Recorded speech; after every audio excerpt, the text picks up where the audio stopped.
Bonjour Margot.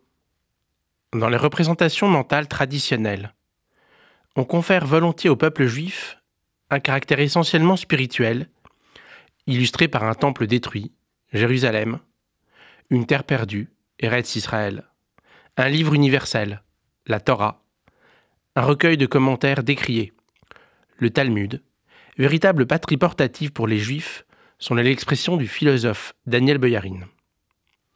Quitte à négliger les artefacts matériels qui rendent compte de l'histoire plurimillénaire des Juifs sur plusieurs continents.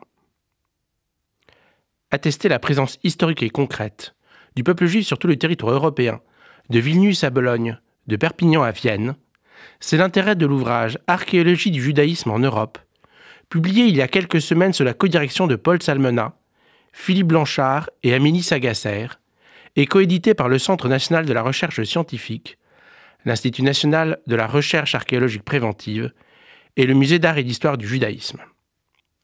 Ce livre de 400 pages, abondamment illustré, constitue les actes d'un colloque organisé en 2022 et retrace plusieurs années d'évolution de l'archéologie du judaïsme, une science en plein développement grâce au progrès de l'archéologie préventive.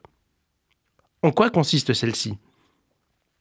L'archéologie préventive permet de détecter et sauvegarder les éléments du patrimoine archéologique affectés ou susceptibles d'être affectés et détruits par les travaux d'aménagement publics ou privés.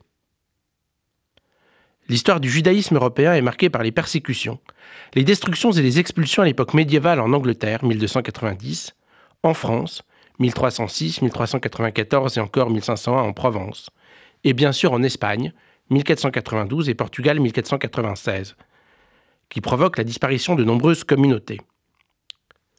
Quand les archives textuelles font défaut, l'archéologie permet d'approfondir la connaissance des habitudes et traditions des communautés juives, dont la longue présence est attestée en Europe depuis le IIe siècle avant l'ère commune, et en France depuis le 1er siècle.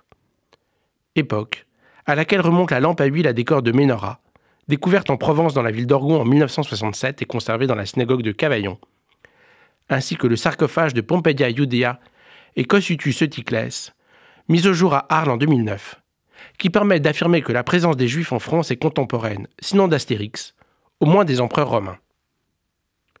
Le livre récemment publié est composé de 5 parties. La première porte sur l'étude des espaces religieux. Synagogue, parfois difficile à distinguer des maisons privées puisqu'elles ne présentent pas le caractère standardisé et monumental des édifices religieux chrétiens. Mikvot, les bains rituels, et Génisot, les salles adjacentes à la synagogue, où sont entreposés les manuscrits et livres saints rendus impropres à l'usage par l'usure ou la détérioration, dont l'exploration permet de connaître la vie quotidienne des communautés. La deuxième partie du livre est consacrée à l'étude de l'habitat, juiveries, ghettos et quartiers. La troisième, à l'étude des espaces funéraires. Les cimetières juifs sont généralement situés hors la ville.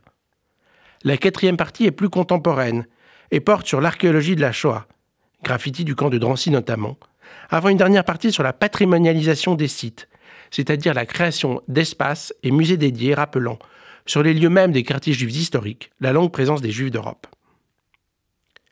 Les études archéologiques permettent d'identifier certains comportements hétérodoxes, comme des inhumations en cercueil ou avec des vêtements composés de fils de couleur.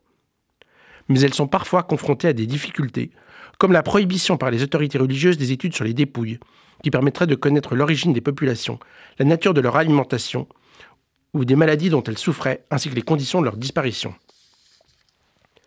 Bien que le livre n'y fasse pas allusion, impossible de mentionner l'archéologie de la Shoah sans évoquer Oyneg Shabbos, qui signifie en yiddish « joie du Shabbat », acte de résistance sous forme de projet collectif mis en œuvre dans le ghetto de Varsovie avant sa liquidation, sous la direction d'Emmanuel Ringelblum, rassemblant historiens, sociologues, éducateurs, écrivains, poètes, dont l'objectif était de documenter pour le futur le sort des Juifs de Pologne, en collectant toutes sortes de documents, papiers officiels, affiches, témoignages, permettant d'écrire l'histoire des Juifs de Varsovie avant leur annihilation. Ces documents, enterrés dans des bidons de lait et des boîtes en fer blanc, avant la destruction du ghetto de Varsovie, ont été en partie retrouvés après-guerre grâce à certains survivants. Au moment de conclure, je dédie cette chronique à un homme d'exception, un mensch, Samuel Sandler-Tzal, décédé vendredi 12 janvier. Samuel Sandler avait vécu le pire pour un père, enterré son fils Jonathan et ses petits-enfants Arié et Gabriel, assassinés parce que juifs par un terroriste islamiste. Samuel Sandler rappelait qu'il était le premier Sandler à être né en France et le dernier à y vivre encore.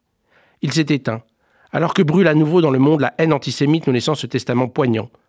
L'assassinat d'enfants juifs, ça n'intéresse personne.